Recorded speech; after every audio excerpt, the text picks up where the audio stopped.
अस्सलामुअलैकुम स्टूडेंट्स, कैसे हैं आप सब। आज हम करने लगे हैं अपना जो है वो ऑन डिस्ट्रॉइंग बुक्स, जो आप लोगों का लेसन नंबर 5 चल रहा था उसकी लास्ट में जो पैराग्राफ बचे थे उनकी एक्सप्लेनेशन, टेक्स्ट, सिनोनिम और उसके साथ साथ हम कुछ क्वेश्चंस भी करेंगे। लेकिन ये आप लोगों का इस लेसन का लास्ट लेक्चर नहीं होगा। लास्ट लेक्चर में अभी कुछ आप एडिशनल क्वेश्चंस और जो एंड वाले इंपॉर्टेंट सिनोनिम्स हैं वो करेंगे। तो उसके साथ हम स्टार्ट करते हैं अपना जो हमने लास्ट टाइम ख़त्म किया था, जिसमें वो मुख्तलिफ अपने एक्शंस की इम्प्लिकेशंस के बारे में सोच रहा है कि जब वो इस सैग को जो कि उसकी बुक से, उसके घर की यूज़लेस बुक से भरा हुआ है, when he throws this sack into the river and after that the sound of splash will be heard। और उस पर अगर कोई पुलिस वाला उसकी इन्वेस्टिगेशन करे तो वो उसको कैसे मुतमईन करेगा, कैसे सेटिस्फाई करेगा कि उसने जो थैला या सैक फेंका है उसमें कोई बेबी नहीं था, बल्कि उसमें सिर्फ उसके घर की यूज़लेस बुक्स थी।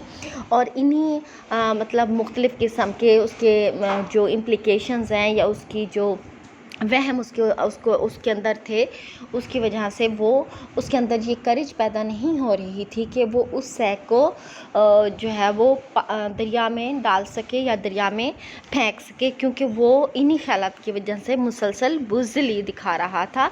तो अब हमने एंड में यही देखना है कि आया वो मतलब उसको फेंकने के काबिल हो जाता है, कर सकता है या फिर वो नहीं कर सकता। तो सबसे पहले हम सिनोनिम्स पढ़ेंगे जो हमने आगे टेक्स्ट पढ़ना है उसके।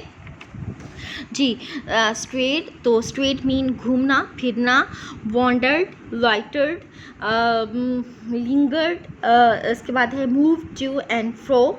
Next word is summon up. Summon up का मतलब है जुर्रत बहाल करना।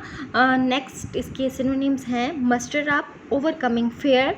नेक्स्ट वर्ड जो है वो है प्लंग। प्लंग का मतलब है सॉरी, ये थोड़ा सा मिस इंटरप्शन हो ही जाती है इसमें। जी, प्लंग का मतलब है डुबकी लगाना। Deep, submerged, dive, sink, fall, drop, या फिर क्या वर्ड है, ये है डाउस और फ्लिंग। जी, next word is quelling. Quelling का मतलब है हिम्मत हारना। जी, इसके सिनोनिम्स आप देखें जो यहाँ पर दिए गए हैं उनमें है being, cowed down, afraid, shrinking, cowering, recoiling या फिर फ्लिंचिंग। जी, नेक्स्ट वर्ड जो आप लोगों का इससे रिलेटेड अगर इससे है इस पैराग्राफ में वो है जी सर्कुलर। सर्कुलर का मतलब है गोल बल खा जाना, तो उसकी मीनिंग है राउंड, वाइंडिंग, सर्कलिंग या फिर हुपिंग। जी, नेक्स्ट वर्ड आप लोगों का है वो है बे। बे का मतलब होता है यानी खलीज, या इसकी मीनिंग्स में आप देखें एस्च्योरी। एस्च्योरी नेक्स्ट है जो है वो बेयू, फॉयर्ड, एल्कोव, नीच, इनलेट और लॉरल। जी, दोबारा से ज़रा देख लें, थोड़े से मुश्किल वाले हैं। एस्च्योरी, बेयू, फॉयर्ड, एल्कोव, नीचे, इनलेट, लॉरल। जी, अगला वर्ड जो है वो है एगनी। एगनी का मतलब होता है जी करब, दर्द, शदीद किस्म की तकलीफ़। मीनिंग्स हैं इसके जी pain, torture, anxiety, anguish, throes और पैंग्स। नेक्स्ट वर्ड इज़ जी हेस्टन। हेस्टन मीन जल्दी की। मीनिंग्स हैं हरीड या वॉकड फास्ट। नेक्स्ट वर्ड है हेजिटेट। हेजिटेट मीन हिचकिचाना। मीनिंग्स हैं falter, waver, shrink, demur, pause. Next word जो है आप लोगों का बेटे वो है सेवेजली। सेवेजली कहते हैं वहशियाना अंदाज से। इसके सिनोनिम्स जो आपको दिए गए हैं वो हैं रफली, रिजिडली, अनसिविलाइज्डली, बारबेरियसली, बीसली। जी, और इसके आगे भी हैं ब्रूटली, ब्रूटिशली या फिर बी वेलिशली। जी, नेक्स्ट वर्ड जो है वो आप लोगों का है रेजोल्यूट। रेजोल्यूट मीन पुख्ता, पक्का, bold, constant, dogged, determine, firm, fixed, obstinate. Next word contemptible. Contemptible mean घटिया, काबिल नफरत। Abject, base, cheap, degenerate, despicable, detestable, ignominious, love, mean. Next word है कोवर्ड. कोवर्ड कहते हैं बुजिल को. इसके सिनोनिम्स हैं faint heart, funk, renegade, scaredy cat और स्नीक. ये पीछे भी मैंने आप लोगों को पढ़ाया है. डिस्पेयर, एक जैसे वर्ड्स को जहन में रखा करें. डिस्पेयर मीन मायूसी, डिजैक्शन, एंग्विश, डिप्रेशन, डेस्पिरेशन और ग्लूम. नेक्स्ट वर्ड है हीव. हीव उठाना या खींचना. Elevate, haul, hoist, lever, lift, pull, raise, tug, fling, hurl, pitch या फिर स्लिंग. नेक्स्ट वर्ड इज जी शेयर. शेयर कहते हैं अमूदी. अटर, एब्सोल्यूट, परपेंडिकुलर, क्या है लफ्ज़ ये जी परपेंडिकुलर के बाद है प्रेसिपिटियस और वर्टिकल या स्टीप. नेक्स्ट वर्ड है सब्साइड. सब्साइड मीन नशीन हो जाना. सिंक, फॉल, एब, लोअर, अबेट या सेटल यानी तह में जाके जम जाना, बैठ जाना, या तह नशीन हो जाना. ooze कहते हैं कीचड़ या गारे को. लिक्विड मड, सीप, लीक, फिल्टर, ड्रिप या फिर परकुलेट. नेक्स्ट वर्ड आप लोगों का बेटे वो है फॉरलॉर्न. फॉरलॉर्न कहती है बेकस या लाचार को. अबांडन, डेजर्टेड, फॉरसेकन, होपलेस, जी रैचेट, मिजरेबल या फिर forgotten. So far I do not know how long I stayed up and down. तो राइटर कहता है कि इन्हीं वहम की वजह से मुझे याद भी नहीं है कि मैं कितनी देर तक वहाँ पर स्ट्रेट कहते हैं वॉन्डर्ड का मतलब क्या होता है यानी वहीं पर चहलकदमी करता रहा, घूमता रहा, अप एंड डाउन, कभी ऊपर जाता कभी नीचे जाता. Increasingly fearful of being watched. और मेरा ये खौफ भी इसके साथ यानी जितना मैं वहाँ मतलब टाइम गुजार रहा था, मैं वहाँ मूव कर रहा था, चल फिर रहा था, मेरे अंदर का खौफ भी बढ़ता जा रहा था. और खौफ मुझे ये था कि बीइंग वॉच्ड कि मुझे देख लिया जाएगा. समनिंग अप माई करेज. इस दौरान मैं अपनी समनिंग अप का मतलब है गैदरिंग, यकजा करना, इकट्ठा करना. माई करेज अपना हौसला, अपनी जुर्रत. और उस दौरान वो कहता है कि जैसे जैसे मेरा खौफ बढ़ रहा था वैसे वैसे मेरी कोशिश ये भी थी कि मैं अपने हिम्मत को यकजा कर सकूं. टू टेक द प्लंग ताकि मैं वो कदम उठा सकूं. Take the plunge mean dive, कदम उठाना, फैसला कुन कदम उठाना. और उसका फैसला कुन कदम क्या था? उस सैक को उठाकर दरिया में फेंकने का. And quailing from it at the last moment. और वो कहते हैं जितना मैं हिम्मत बंधाता उतने ही आखिरी लम्हों में मेरी वो हिम्मत जवाब दे जाती. मैं पसपा हो जाता और मेरी हिम्मत ना होती कि मैं उस थैले को फेंक सकूं. एट लास्ट वो कहते हैं बहुत सारा टाइम इसमें गुजर गया तो आखिरकार क्या हुआ? At last I did it. मैंने वो काम कर दिया. और वो कैसे उसने किया? उसने कहा, वो कहता है कि in the middle of Chelsea bridge यानी चेल्सी के पुल के बिल्कुल दरमियान में there are projecting circular bays. वो कहती हैं कि वो जो पुल बना हुआ था ना चेल्सी का पुल, उसके बिल्कुल दरमियान में दो सतूनों के दरमियान गोलाई में प्रोजेक्ट का मतलब है आगे को बढ़ी हुई एक जगह थी यानी छज्जा नुमा एक गोल आगे को बढ़ी हुई जगह थी. विद सीट्स इन दैम जिनके अंदर बैठने के लिए नशिस्तें बनी हुई थी. सीट्स का मतलब है बैठने की जगह, नशिस्त. इन माई एगनी ऑफ द सी यानी अपने फैसले की यानी कोई बंदा जब कोई एक्सट्रीम पे जाके और कोई फैसला करना चाह रहा होता है तो उस दौरान उसके अंदर का दर्द जो है वो इंतहा की शिद्दत अख्तियार कर लेता है. तो वो कहते हैं अपने इंतहाई शदीद दर्द की कैफियत में जब मैंने ये फैसला आखिर किया कि आई लेफ्ट द इम्पैक्टमेंट कि मैंने उसके दरिया के यानी उसके पुश्ते से मैं वहाँ चला, वहाँ से यानी मैं पीछे हटा पुश्ते से. And hasten straight for the first of these. और वो जो नशिस्तें आगे को मैं पहले उसने बताया है कि छज्जनुमा जगहों पर जो नशिस्तें बनी हुई थी उसकी जो पहली नशिस्त थी मैं उसकी तरफ तेज़ी से बढ़ा. When I reached it I knelt on the seat. और जब मैं वहाँ पहुँच गया उस नशिस्त के पास तो मैं नेल्ट, नेल्ट कहते हैं नील, ये जो आपके घुटने होते हैं ना, घुटने, इनको बोलते हैं नील। और नेल डाउन का मतलब है यानी घुटनों के बल बैठना। तो कहते हैं मैं उस निशिस के पास पहुंच के मैं घुटनों के बल वहाँ पर झुक गया, या मैं वहाँ पर मतलब नीचे को हुआ। तो लुकिंग ओवर आई हेस्टन अगेन। अब वो कहते हैं कि जब मैं वहाँ पहुँच चुका था उस निशिस के पास, तो एक मरतबा फिर से मैंने उसकी तरफ देखते हुए मैं एक मरतबा फिर से हिचकिचाया। लेकिन वो कहता है कि but I had reached the turning point. लेकिन अब एक ऐसा टाइम आ चुका था जिसमें मैं अब एक क्या कहते हैं कि ऐसे मुकाम पर पहुंच गया था कि मैंने फैसला कुन मरला, जिसको आप कह सकती हैं कि मैं एक फैसला कुन मरले में या ऐसे मुकाम पे पहुंच गया था जहां मुझे हर सूरत में कोई ना कोई फैसला करना था। तो वट आई थॉट सेविजली, मैंने गज़बनाक होकर अपने आप से कहा, अपने आप से बोला, वट, ये क्या, वट यानी अपने आप से सवाल किया क्या, under the resolute mask that you show your friends, कि तुमने अपने ऊपर एक जो रेजोल्यूट मास्क चढ़ाया है। रेजोल्यूट पे तो कहते हैं डिटरमाइन का, पुरज़म या हौसलामंद, और मास्क कहते हैं बनावटी अंदाज। एक मास्क आपको पता है ना, हम अपने चेहरे को छुपाने के लिए कवर जो डालते हैं, तो कहते हैं कि बज़ाहिर तुमने अपने चेहरे पर एक पुरआज़म शख्स का, एक जुर्रतमंद शख्स का एक मास्क चढ़ाया हुआ था, that you show your friends, जो तुम अपने दोस्तों को दिखाते थे।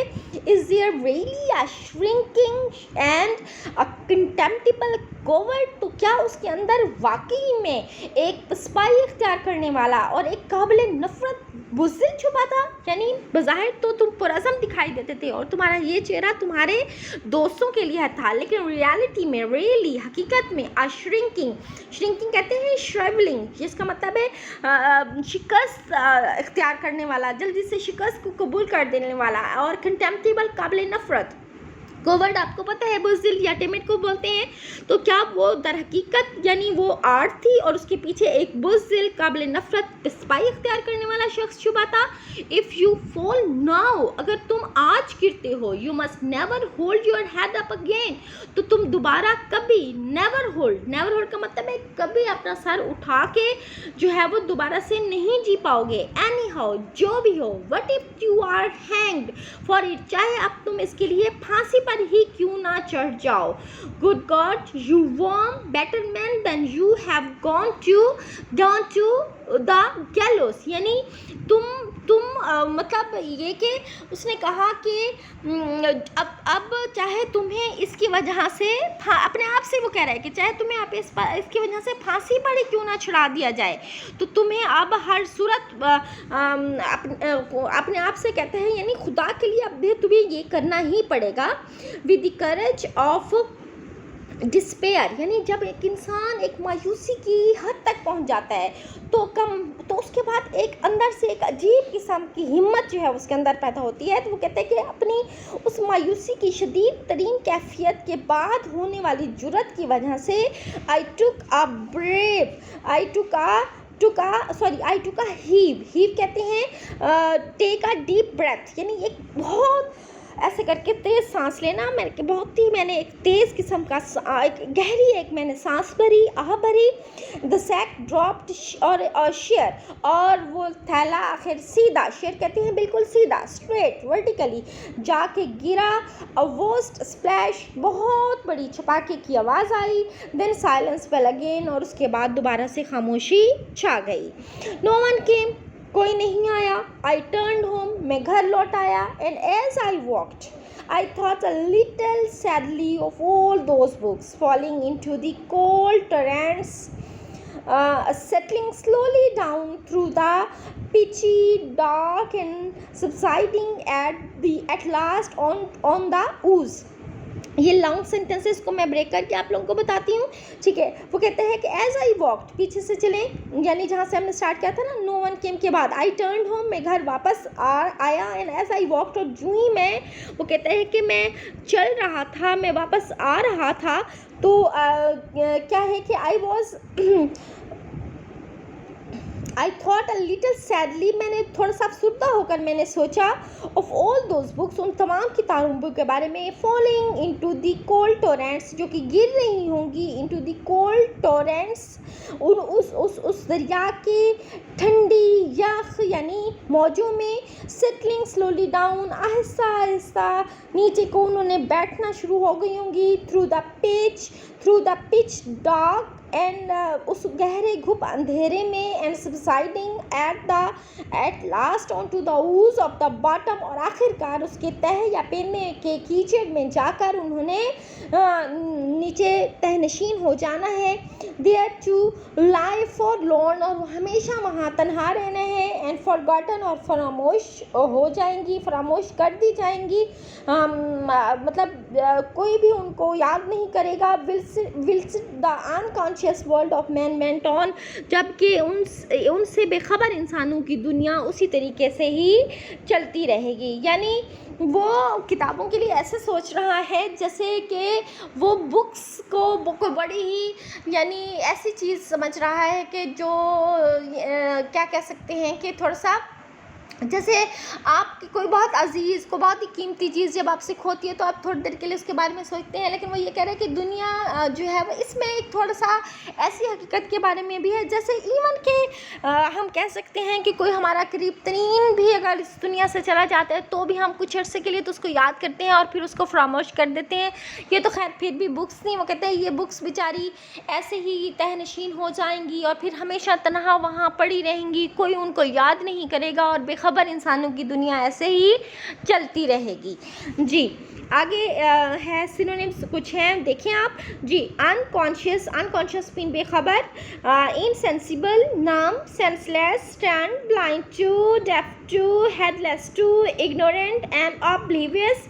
नेक्स्ट वर्ड है हॉरिबल मीन खौफनाक, abhorrent, abominable, appalling, awful, dreadful या फिर फ्राइटफुल, घेस्टी, ग्रिम, ग्रेजली, ग्रूसम, रिपल्सिव और terrible. Next word is innocent mean मासूम, blameless, clear, faultless, guiltless, honest, artless, chaste, immaculate, impeccable, sinless, upright और virgin। जी next word है rag कहते हैं कि चीथड़े, जैसे कपड़े बिल्कुल फट के ना उनके जो टुकड़े से हो जाते हैं उनको रेजेस या चिथड़ा बोलते हैं। Shred, tatter, scrap, remnant, ragtime या फिर cast offs. Next word is sacking, गारतगरी करना, सैवेजिंग, प्लांटरिंग, पिलेज या despoiling. Next word is sticking mean चिमटने वाला, affixing, attaching, binding, bonding, cementing या फिर क्लीविंग। जी next word is slime mean राल या कोई चीज़ चिपकती हुई चीज़। जी ऊज ये कीचड़ के मायनों में भी आता है, पीछे भी आप इसके मीनिंग पढ़ चुके हैं। ऊज में मायर, स्लज, मड, मक या फिर फिल्थ। जी नेक्स्ट वर्ड है ओपेक, जिससे रोशनी गुजर ना सके, यानी कोई ऐसी चीज़ जिसके अंदर से रोशनी ना गुजर सके। Opaque, not letting light through या फिर थिक, कोई गहरी चीज़, कोई थिक या मोटी चीज़। फेट कहते हैं मुकद्दर या किस्मत को, मीनिंग है destiny, divine will, fortune, chance, providence, predestination या फिर weird. Next word is deserve mean मुस्तहिक होना, be worthy of, due, earn, fair, fitting, just, justified, rightful, suitable या फिर राइटियस। जी उसके बाद हम देखते हैं इसका आपका एक्सप्लेनेशन का last paragraph. Horrible bad books, poor innocent books, किताबों को मुख्तलिफ टाइटल दे रहा है, किताबों को मुख्तलिफ नामों से मुखातिब कर रहा है। हॉरिबल बैड बुक्स के खौफनाक हद तक बुरी किताबें। आगे पुअर इनोसेंट बुक्स यानी बेचारी मासूम सी किताबें। You are lying there still, तुम उस वक्त तक पड़ी हुई होगी वहाँ पर। कवर्ड परहैप्स विद मड, शायद इस वक्त तक तुम कीचड़ से अच्छे तरीके से लथपथ हो चुकी होगी। With only a stray rays of your sacking sticking out of the slime into the opaque brown tiers, और उस वक्त तक तुम्हारे थैले की, तुम्हारी बोरी का छोटा सा कोई जो एक फटा हुआ टुकड़ा जो है वो गहरी और अंधेरी तारीक मौजों के अंदर से कीचड़ से निकलता हुआ नज़र आ रहा होगा। और फिर चूँकि उसने आप लोगों को शुरू में बताया था कि वो जितनी भी बुक्स थी वो सारी की सारी पोइट्री की थी, तो वो किताबों के अब टाइटल सिर्फ इसमें बता रहा है, जैसे ओड्स टू डायना। अब ओड्स जो हैं वो कहा जाता है बेसिकली ये ऑड्स हैं या सॉनेट्स हैं, ये मुख्तलिफ़ किस्म के पोइम्स होती हैं। पोइम्स जैसे हम उर्दू में कोई नज़म होती है, कोई गज़ल होती है, कोई मतलब इस तरीके से इसी इंग्लिश में भी होता है। Odes to Diana, sonnets to Ethel, dramas on the love of Lancelot, stanza on a first glimpse of Venus, you lie there, ये सारी किताबों के नाम लिखे कि you lie there in a living death, कि तुम एक living death में वहाँ पड़ी होगी। living death यानी जिंदा मौत। and your fate is perhaps worse than you deserved, और शायद तुम्हारा मुकद्दर इससे भी बदतर हो जिसकी कि तुम मुस्तहिक हो। जी बेटे, इसके साथ आप लोगों का एक्सप्लेनेशन तो चैप्टर की आज ख़त्म हो गई है, और कुछ एक्सरसाइज के क्वेश्चन जो हैं वो बाकी रह गए थे, वो मैं आज आप लोगों को करवा दूंगी। कुछ एक्स्ट्रा क्वेश्चन और बुक के एंड में जो इंपॉर्टेंट सिनोनिम्स और नोट्स होते हैं वो इंशाल्लाह आप लोगों के लास्ट लेक्चर में आप लोग करेंगे। तो अब जो बाकी बच जाने वाले क्वेश्चन हैं इनको ज़रा देख लें। क्वेश्चन नंबर 9 है, did he come to have a feeling for those books once he had get rid of them, कि एक मरतबा जब उसने उन किताबों से छुटकारा हासिल कर लिया तो क्या उसने उन किताबों का दर्द महसूस किया, उनके लिए कोई वो दुखी हुआ, अफसरदा हुआ? तो answer is he was sad after throwing the books. यकीनन वो था, हमने पढ़ा है कि वो थोड़ा सा अफसरदा हो रहा था और वो समझ रहा था that poor books met a fate worse than they deserve, के शायद उनका मुकद्दर उससे भी बदतर था। ये जो भी हमने लास्ट लाइन भी बच्चों पढ़ी है कि perhaps your fate worse than you deserve, के जितना वो मुस्तहिक थी उनकी किस्मत शायद उससे भी बुरी हुई। नेक्स्ट क्वेश्चन है, what did the writer think about the splash, यानी स्प्लैश या छपाके के बारे में उसने क्या क्या सोचा? The writer thought that people would catch him, यानी वो जब फेंकेगा स्प्लैश की आवाज़ आएगी, लोग उसको पकड़ लेंगे। They would think that he had thrown a baby into the river, therefore he was afraid of the splash of the sack. असल में उसको सिर्फ यही डर था कि सैक, लोग कभी यकीन नहीं करेंगे कि आधी रात को वो सिर्फ किताबें फेंकने के लिए वहाँ आया हुआ है, बल्कि वो समझेंगे कि यकीनन वो कोई कातिल है, कोई मर्डरर या किलर है। And he had thrown a baby after killing him, तो वो उसको यकीनन उसकी किसी बात पर ना तो पुलिस वाले एतबार करेंगे और ना ही लोग एतबार करेंगे। नेक्स्ट क्वेश्चन है, question number 11, give the names of the books that the writer throw into the river. ये अब एंड में कुछ एक्स्ट्रा क्वेश्चन भी बच्चों आए हुए हैं एडिशनल, यानी कुछ किताबों के एंड वाले पैराग्राफ में उसने नाम बताए हैं, तो उसने वही आंसर पूछा है, वो किताबों के नाम बताएं। The names of the books are odes to Diana, sonnets to Ethel, dramas on love of Lancelot and stanza on a first glimpse of Venice. ये 4 नाम थे, इसके अलावा भी बहुत सारी बुक्स थी लेकिन उसने मेंशन चूँकि यही किए हैं तो हम यही ही लिखेंगे। और फिर नेक्स्ट क्वेश्चन है, what did the writer think when he saw the policeman on the way. रास्ते में उसको एक पुलिस वाला नज़र आया था, तो उसने उस पुलिस वाले को देख के क्या सोचा था? तो answer is when he saw policeman on the way he became afraid, he thought that he would consider him a thief and arrest him, but the policeman did not take any notice of him, क्योंकि और उस time उसको ये भी तसल्ली थी कि अगर उस टाइम उसने इन्वेस्टिगेशन की तो वो उसी टाइम थैला खोल के उसको दिखा भी देगा कि उसके अंदर बुक्स हैं। तो उस टाइम वो थोड़ा सा डरा तो था कि पुलिस वाला उसको चोर समझेगा और कहेगा कि सैक में वो लूट कमा लिए जा रहे, लेकिन दर हकीकत वो उस टाइम इतना खौफजदा नहीं हुआ जितना वो बाद में जब वो दरिया के पुल पर आया था उतना वो खौफजदा या उतना जब वो कंफ्यूज हुआ वो उससे पहले नहीं हुआ। So guys, this is the end of your lecture for tomorrow, sorry for today. Hope कि आप लोगों ने इसको अच्छे से समझ लिया होगा, देख लिया होगा अब इसको साथ ही क्वेश्चन आंसर्स भी आप लोगों ने पढ़ने हैं। अलहदा से भी आपको पता है मैं सिनोनिम्स जो है वो पोस्ट करती हूँ आप लोगों को, आप उसको रीड भी कर लिया करें और अच्छे से रीड किया करें, और मैक्सिमम जितने वर्ड्स रीड कर सकते हैं आप किया करें। और साथ में ये क्वेश्चंस हैं, बेशक ये क्वेश्चन यहाँ पर आप लोगों को बताने का मकसद यही है कि आप इसको फॉलो करना चाहिए, इसको फॉलो करें। किसी और बुक से करना चाह रहे हैं किसी और बुक से करें, टेक्स्ट बुक के अंदर से करना चाह रहे हैं तो वो भी डिटेल में मैं आपको पढ़ा चुकी हूँ, आप उसके अंदर से भी कर सकते हैं। ठीक है, ओके, अल्लाह हाफिज़।